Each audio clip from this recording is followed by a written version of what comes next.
Things you didn't know about Marilyn Monroe. Over the years, we learned her cosmetic surgery records surfaced, indicating that she'd had a chin implant and possibly a nose job.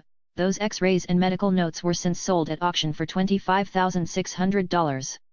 In addition, Forbes ranked Monroe as 2013's sixth highest earning dead celebrity, after Michael Jackson, Elvis, Charles M.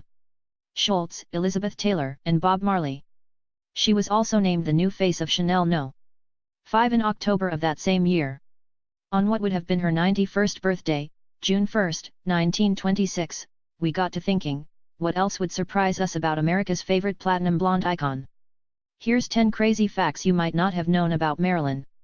Number 1. Monroe received only $50 to pose for the nude photos that appeared in the inaugural issue of Playboy magazine. Photographer Tom Kelly originally took the pictures in 1949 for use in a calendar, but Hugh Hefner bought the negatives from the calendar company years later after Monroe's star was on the rise. He paid $500, but the shots made him millions. Number 2.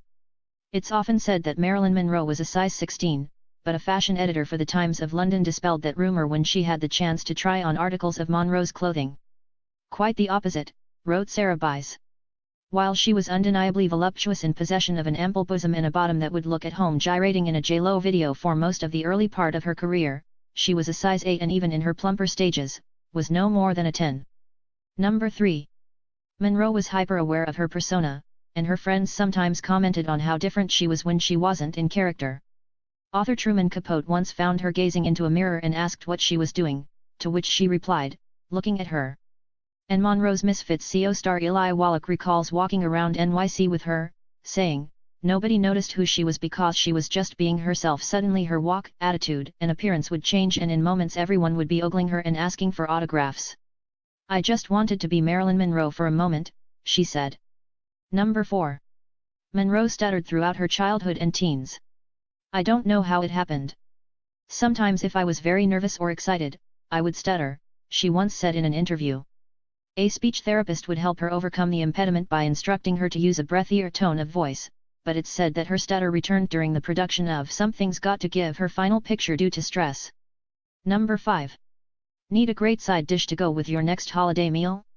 A 2010 collection of Monroe's writings, letters, and poems included her personal recipe for stuffing, which was found scribbled on a piece of stationery from the City Title Insurance Company. The New York Times reprinted and recreated the unorthodox recipe, containing liver, heart, beef, egg, and raisins, among several other ingredients, and gave it surprisingly high marks for flavor, texture, and presentation. Number 6. The skin-tight dress Monroe wore while singing Happy Birthday, Mr. President at John F. Kennedy's 1962 birthday bash sold at auction for $1,267,500 in 1999, making it the most expensive item of clothing ever sold at the time. That dress would be sold again in 2016 for $4.8 million. The white dress she wore during the 7-year itch eventually fetched $5.6 million at a 2011 auction. Number 7. Monroe had the heaviest peach fuzz beard of any actress in Hollywood, said Monroe expert Jean London. According to London, it was due to a hormone cream she slathered on her face to help her skin glow on film. They studio chiefs wanted to remove the facial hair, but Marilyn absolutely refused. She said that when the light hit the fuzz it caused her face to have a soft glow, so they didn't have to photograph her through special lenses, lace, or Vaseline the way they did with so many stars. Number 8. When Monroe married bespectacled playwright Arthur Miller in 1956, Variety ran a headline reading "Egghead Weds Hourglass." Number 9. Rock musician Marilyn Manson derived his name, and that of his group, from the names of Marilyn Monroe and Charles Manson in order to project a dichotomy between good and evil. But oddly enough, in his autobiography, Manson, née Brian Warner, says nobody ever suspects that the Monroe half might be just as dark as the Manson half. Marilyn Monroe had a dark side, just as Charles Manson has a good, intelligent side, he wrote. Number 10. When Monroe died, the New York Times reported that suicides in the city skyrocketed, reaching a then record high of 12 in just one day.